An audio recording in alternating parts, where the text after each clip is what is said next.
ನಮಸ್ಕಾರ ರೀ ಎಲ್ಲ ನನ್ನ ರೈತ ಬಂಧುಗಳೇ. ಸೊ ನಾನು ನಿಮ್ಮ ರವಿ ರಾಠೋಡ್ ಮಾತಾಡ್ತಾ ಇದ್ದೀನಿ. ಸೊ ಇವತ್ತು ನಾನು ಅದೇನ್ರಿ ಕರ್ನಾಳ ಒಂದು ಗ್ರಾಮದೊಳಗದೀನಿ. ಸೊ ಇವತ್ತು ನಿಮ್ಮೆಲ್ಲರಿಗೂ ಕಬ್ಬು ಯಾರ್ಯಾರು ಬೆಳಿತಿರಲ್ಲ, ಸೊ ಆ ರೈತ ಬಂಧುಗಳಿಗೆ ಒಂದು ಸ್ಪೆಷಲ್ ಆಗಿರ್ತಕ್ಕಂಥ ಒಂದು ಒಳ್ಳೆ ಪ್ಯೂವರ್ 100% ಆರ್ಗ್ಯಾನಿಕ್ ಮೇಲೆ ಬೆಳೆದಿರುವಂಥ ಒಂದು ಕಬ್ಬ ಆ ರೈತರ ಪರಿಚಯ ಮಾಡಿಕೊಡ್ತೀನಿ ರೀ. ಸೊ ಊರು ಗೌಡ್ರ ಅದಾರ ಅವರು. ಸೊ ಅವ್ರಿಗೆ ನಾನು ನಿಮಗೆ ಪರಿಚಯ ಮಾಡಿಕೊಡ್ತೀನಿ. ಬಟ್ ಅವ್ರ ಕಡೆಯಿಂದ ತಿಳ್ಕೊಳ್ಳೋಣ್ರಿ ಕಬ್ಬು ಯಾವ ರೀತಿ ಅದ ಮತ್ತು ಅವ್ರಿಗೆ ಯಾವ ರೀತಿ ಖುಷಿ ಅದ ನಮ್ಮ ಯುವ ಕಿಸಾನ್ಗಳನ್ನ ಬಳಸೋದ್ರಿಂದ. ಮತ್ತು ಮತ್ತೊಬ್ಬ ರೈತರಿಗೆ ಏನು ಹೇಳಕ್ಕೆ ಇಷ್ಟಪಡ್ತಾರ, ಔಷಧ ಬಗ್ಗೆ ಏನು ಹೇಳಕ್ಕೆ ಇಷ್ಟಪಡ್ತಾರ, ಮತ್ತು ಕಬ್ಬಿನ ಪ್ಲಾಟ್ ಯಾವ ರೀತಿ ಅದ ನಾವು ನೋಡೋಣ. ಸೊ ಬರ್ರಿ ಎಲ್ಲರೂ ನೋಡ್ರಿ. ನಮಸ್ಕಾರ ರೀ. ನಮಸ್ಕಾರ. ಇದು ಯುವ ಕಿಸಾನ ಈಗ ನೀವು ಬಳಸಾಕತ್ತೀರಿ, ನಿಮ್ಗೆ ಯಾವ ರೀತಿ ಖುಷಿ ಅದ ರೀ? ನಮಗೆ ಗಣಿಕೆಯಲ್ಲಿ ಕಬ್ಬಿನ ಇದು ಅಲ್ಲಿ ಮೊದಲು ನಾವು ಆರ್ಗ್ಯಾನಿಕ್ ಫಸ್ಟ್ ಆ ಕಬ್ಬಿಗೆ ಮಾಡಿದ್ದೇವೆ ರೀ. ಹಳೆ ಕಬ್ಬಿಗೆ ಇವತ್ತು 6 ಮಾಡಿದೇವೆ. ಆರ್ಗ್ಯಾನಿಕ್ ನಮಗೆಲ್ಲ ನಮ್ಮ ಹೊಲದಾನೆ ಎಲ್ಲ ಬೆಳಿ ತೊಗರಿ ಹಿಡ್ಕೊಂಡು ಮೊದಲು ಹಿಡಿದು ಮಾಡ್ಕೊತ ಬಂದಿದ್ದೇವೆ. ಕಬ್ಬಿನ ಮಾಡ್ಬೇಕು ಸಲ ಕಬ್ಬಿನ ಬೀಜೋಪಚಾರ ಮಾಡಿದ್ದೇವೆ ಸರ್. ಅಂದ್ರೆ ಸ್ಪೆಷಲ್ ಹೇಳ್ಬೇಕಂದ್ರೆ ರೈತ ಬಂಧುಗಳೇ, ಸೊ ಅವ್ರೇನ್ ಮಾಡ್ಯಾರ, ಕಬ್ಬಿನ ಬೀಜಕ್ಕೆ ಬೀಜೋಪಚಾರ ಮಾಡಿ ಕಬ್ಬನ್ನ ಲಾಗಣ್ ಮಾಡಿದಾರ. ಸೊ ಇದು ಕಬ್ಬು ನಿಮಗೆ ಯಾವ ರೀತಿ ಅನಿಸ್ತದ್ರಿ? ಎಷ್ಟು ತಿಂಗಳ ಕಬ್ಬದ್ರಿ ಇದು? 4 ತಿಂಗಳ ಕಬ್ಬ. 4 ತಿಂಗಳ ಕಬ್ಬದ್ರಿ. ಇದು ರಿಸಲ್ಟ್ ನಿಮಗೆ ಯಾವ ರೀತಿ ಅನಿಸ್ತದ್ರಿ? ಅಂದ್ರೆ ರಾಸಾಯನಿಕ ಹಾಕಿದ್ರಿ ಈ ರೀತಿ ಸೈಜ್ ಆಗಲಿ ಈ ರೀತಿ ಆಗಲಿ ಬರ್ತಿತ್ರಿ? ಇಲ್ಲ ಬಂದಿಲ್ಲ. ಇದ್ರ ಸಂಬಂಧ ನಾವು ಏನದ ಆರ್ಗ್ಯಾನಿಕ್ ಮಾಡಿದ್ವಿ. ಆರ್ಗ್ಯಾನಿಕ್ ಮಾಡಿ ನಾನು ಸ್ಪ್ರೇನೇ ಮಾಡಿಲ್ಲ. ನಾವು ಇದು ಇನ್ನ ಸ್ಪ್ರೇನೇ ಮಾಡಿಲ್ರಿ, ಬರೀ ಏನ್ ಮಾಡಿರಿ ಬೀಜೋಪಚಾರ ಮಾಡ್ಯಾರ. ಮತ್ತೆ ಈ ಟೈಪ್ ನಮಗೆ ಕಬ್ಬ ಬಂದೈತಿ ಬೀಜೋಪಚಾರ ಮೇಲೆ ಅದ್ರಿ. ಇನ್ನ ಸ್ಪ್ರೇ ಏನು ಮಾಡಿಲ್ರಿ? ಇಲ್ಲ ರಿಂಚು ಮಾಡಿಲ್ರಿ? ಏನು ಇಲ್ರಿ, ಬರೀ ಬೀಜೋಪಚಾರ ಮೇಲೆ 4 ತಿಂಗಳ ಕಬ್ಬ ಯಾವ ರೀತಿ ಅದ ನೀವು ಬೇಕಾದ್ರೆ ನೋಡ್ಬೋದು. ರಿಯಲ್ ಆಗಿನೂ ಕೂಡ ಯಾವ ರೀತಿ ಕಬ್ಬ ಅದ ನೀವು ನೋಡ್ರಿ, ಯಾವ ರೀತಿ ಕಬ್ಬ ಅದ. ಇದು ಎಷ್ಟು ತಿಂಗಳು? 4 ತಿಂಗಳ ಕಬ್ಬರಿ. 1 2 3 4 5 6 7 8ನೇ ಚಾಲು ಅದ್ರಿ. ಆಮೇಲೆ 1 2 3 4 5 6 7 8 9 10 11ನೇ ಗಣಿಕೆ ಚಾಲು ಅದ. ಸೊ ಈ ರೀತಿ 10 11 ಗಣಿಕೆ ಅದ. ಬಟ್ ಸೈಜ್ ನೋಡ್ಬರ್ರಿ ಯಾವ ರೀತಿ ಅದ. ಈಗ ಸರ್ ನೀವು ಇದನ್ನ ಮತ್ತೊಬ್ಬ ರೈತರಿಗೆ ಏನು ಹೇಳಕ್ ಇಷ್ಟಪಡ್ತೀರಿ ಇದ್ರ ಬಗ್ಗೆ ರೀ? ಮತ್ತೊಬ್ಬ ರೈತರಿಗೆ ಇದು ರಾಸಾಯನಿಕ ಬಿಟ್ಟು ಆರ್ಗ್ಯಾನಿಕ್ ಮಾಡೋದು ಒಳ್ಳೇದು ಅನಿಸ್ತದೆ. ರಾಸಾಯನಿಕ ಬಿಟ್ಟು ಇವಾಗ ಆರ್ಗ್ಯಾನಿಕ್ ಒಳಗೂ ಭಾಳ ಥರ ಅದಾವ. ರೀ, ಅದು ಬೇರೆ ಬೇರೆಯವ್ರು ಹೇಳ್ತಾರೆ. ಆದ್ರೆ ನಮಗೆ ಏನು ಅನ್ಸೋದು, ನಮಗೆ ಯುವ ಕಿಸಾನ್ ಸ್ವಲ್ಪ ಚಲೋ ಅನ್ಸೈತೆ. ನಂಬರ್ 1 ಅಲ್ರಿ, ಓನ್ಲಿ ಒನ್. ಒಳಗಡೆ ಹಂಗೆ ಬರ್ರಿ, ನಿಮಗೆ ತೋರಿಸ್ತೀನಿ ಯಾವ ರೀತಿ ಅದ ರೈತ ಬಂಧುಗಳೇ. ನಮ್ಮ ಸೈಜ್ ಆಗಿರ್ಬೋದು, ನಾವು ಯಾಕೆ ಯುವ ಕಿಸಾನ್ ಮಾಡ್ರಿ ಬರೀ ರಿಸಲ್ಟ್ ಸಲುವಾಗಿ ಅಷ್ಟೇ ಅಂತಲ್ಲ, ಬಟ್ ಈ ಸೈಜ್ ಆಗಿರ್ಬೋದ್ರಿ ಯಾವ ರೀತಿ ಸೈಜ್ ಪಿಂಡ್ ಅದ ಅನ್ನೋದನ್ನ ನಿಮ್ಮ ಕಣ್ಣಾರಿ ನೀವು ನೋಡ್ಬೋದು. 4 ತಿಂಗಳ ಕಬ್ಬದ್ರಿ, 7 8 ಗಣಿಕೆ ಅದ. ಸೊ ನೋಡ್ರಿ ಯಾವ ರೀತಿ ಸೈಜ್ ಅದ ನೋಡ್ರಿ.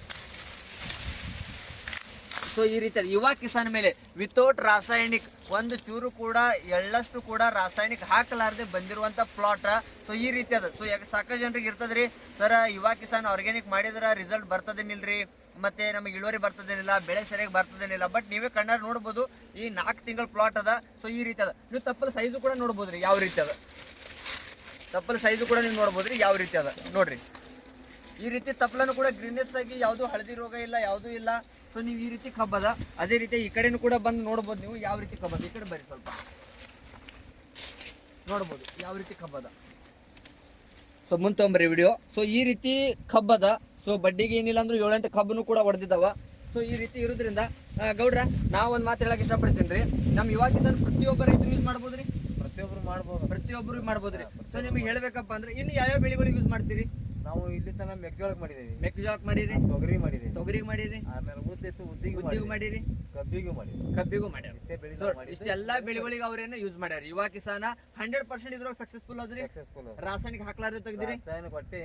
ರಾಸಾಯನಿಕ ಏನು ಕೇಳಬೇಡ ಅಂತಾರಿ. ನಾನು ನಮ್ಗೆ ಇನ್ನೊಂದು ಸ್ಪ್ರೇ ಮಾಡ್ಲಾರ್ದನೆ ಬಿಟ್ಟಿದ್ದು ನಮ್ ಕಡೆ ಹೋಯ್ತದ. ಅವ್ರೇನಂತಾರಿ ಹೇಳಿದ ಪ್ರಕಾರ 3 ಸ್ಪ್ರೇ ಇತ್ತು ನಿಮ್ಗೆ. ಹೌದು, 2 ಸ್ಪ್ರೇ ಮೇಲೆ ತಗೊಂಡಿದ್ದೆ. ನೋಡ್ರಿ ನಮ್ದು 3 ಸ್ಪ್ರೇ ರೀ ನಾವ್ ಹೇಳುದು. ಬಟ್ ಆದ್ರೂ ಕೂಡ 2 ಸ್ಪ್ರೇ ಮೇಲೆ ಬೆಳೆ ತಕೊಂಡ್ರಾದ್ರೂ ಕೂಡ ಅವರು ಸರ್ ಸಿಂಪಲ್ ಆಗಿ ಎಲ್ಲ ಕೂಡಿ ನಿಮ್ ತೊಗರಿ ಎಷ್ಟು ಇರ್ತೀರಿ? 1 2 3 ಎಕರೆ ಐತ್ರಿ? 3 ಎಕರೆ ಐತೆ. 3 ಎಕರೆ ಒಳಗೆ ಎಷ್ಟಾಗ್ಯದ್ರಿ? ಅದು ನನಗೆ ನೆನಪಿಲ್ಲ, ಆದ್ರೆ 1,70,000 ರೂಪಾಯಿ ಆಗ್ಯದ್ರಿ 3 ಎಕರೆ ಒಳಗೆ. ಸೊ ರೈತ ಬಂಧುಗಳೇ, ನಿಮ್ಗೆಲ್ಲರಿಗೂ ಹೇಳುದು ಬಂದ್ಬಿಟ್ಟು ಇಷ್ಟೇ ರೀ. ನಮ್ಮ ಯುವ ಕಿಸಾನ್ಗಳು ಔಷಧ ಖರ್ಚು ಒಟ್ಟೆ 30,000 ರೂಪಾಯಿ ಒಳಗೇನಾಗೈತೆ. ನಿಮ್ಗೆ ಹಚ್ಚಿದ್ದೆ ಫೋನ್ ಲೆಕ್ಕ ಮಾಡೋದು ಬರಾಬರಿ 30,000 ರೂಪಾಯಿ ಒಳಗೆ ಎಲ್ಲ ಹೊಲ ಕೂಡಿನೇ 30,000 ರೂಪಾಯಿ ಒಳಗೆ ಕಬ್ಬ ಅದು ಇದೆಲ್ಲ ಕೂಡಿನೇ ಸ್ಪ್ರೇ ಹಿಡ್ಕೊಂಡು ಎಲ್ಲ ತಕ್ಕೊಳ್ಳೋವರೆಗೂ ಬರೀ 30,000 ರೂಪಾಯಿ ಖರ್ಚು ಮಾಡ್ಯಾರ್ರಿ. ಮಿನಿಮಮ್ ಅವ್ರದ್ದು ಹೊಲ ಅದ. ನಮ್ಮ ಯುವ ಕಿಸಾನ್ ಮಾಡೋದೆಷ್ಟು ಒಂದು 10 ಎಕರೆ ಆಗಿರ್ಬೇಕೇನ್ರಿ ನಿಮ್ಗೆ? 10 ಎಲ್ಲ ಒಂದು ಕೂಡಿ 10 ಎಕರೆ ಹೊಲ ರೀ. 10 ಎಕರೆ ಹೊಲಕ್ಕೆ ಬರೀ 30,000 ರೂಪಾಯಿ ಖರ್ಚು ಬೆಳೆ ಬರುತ್ತಾನ. ಕಬ್ಬು ಹಿಡಿದು 4 ಎಕರೆ ಕಬ್ಬು ಹಿಡಿದು, ಆಮೇಲೆ ತೊಗರಿ ಹಿಡಿದು 3 ಎಕರೆ ಉದ್ದು ಹಿಡಿದು ಎಲ್ಲ ಹಿಡಿದು ರೈತ ಬಂಧುಗಳೇ ತಮ್ಮೆಲ್ಲರಿಗೂ ಹೇಳೋದಂದ್ರೆ ಅಂದ್ರೆ ಸರ್ ಇದು ರೈತರಿಗೆ ಉಳಿತಾಯ ಅದ್ರಿ. ಅದ. ಭೂಮಿ ತಾಯಿಗೂ ಉಳಿತಾಯ ಅದ ನಿಮಗೆ. ಏನು ಅದ ಇದ್ರದಿಂದ ರಿಸಲ್ಟ್ ಐತಿ. ಅವ್ರು ಬೇಕಾದ್ರೆ ಬಂದು ನೋಡಿ, ಬೇಕಾದ್ರೆ ಅವ್ರು ಮಾಡಿ ನೋಡಿ. ಎಸ್ ಎಸ್ ಎಸ್ ಏನ್ರಿ, ನೀವು ಪ್ಲಾಟಿಗೂ ಬಂದು ಕೂಡ ನೋಡ್ಬೋದು. ಇಲ್ಲೇ ಹವೇ ರೋಡ್ ಬಾಜುಕನೇ ಅದ, NH ಹವೇ ಸೊಲ್ಲಾಪುರ ರೋಡ್ ಬಾಜುಕನೇ ಅದ. ಸೊ ಪ್ಲಾಟು ಕೂಡ ಬಂದು ನೋಡ್ಬೋದು. 100ಕ್ಕಲ್ಲ 1000ಕ್ಕೂ 1000%, 100ಕ್ಕೂ 1000% ಯುವ ಕಿಸಾನ ರಿಸಲ್ಟ್ ಇರೋದ್ರಿಂದ ಸೊ ರೈತ ಬಂಧುಗಳೇ ತಮ್ಮೆಲ್ಲರಿಗೂ ಹೇಳೋದು ಇಷ್ಟೇ, ಯುವ ಕಿಸಾನ್ಗಳನ್ನ ಬಳಸ್ರಿ, ತಮ್ಮ ಖರ್ಚನ್ನ ಕಡಿಮೆ ಮಾಡ್ರಿ, ಇಳುವರಿನ ಹೆಚ್ಚಿಸ್ರಿ, ಭೂಮಿ ಶಕ್ತಿಯನ್ನು ಹೆಚ್ಚಿಸ್ರಿ ಅಂತ, ಭೂಮಿಯನ್ನು ಉಳಿಸ್ರಿ ಅಂತ ಹೇಳ್ತಾ ಸೊ ಎಲ್ಲರಿಗೂ ನಾನು ಇಲ್ಲಿ ವಿರಾಮ ಕೊಡಕ್ಕೆ ಇಷ್ಟಪಡ್ತೀನಿ ರೀ. ಸೊ ಜೈ ಹಿಂದ್, ಜೈ ಯುವ ಕಿಸಾನ್.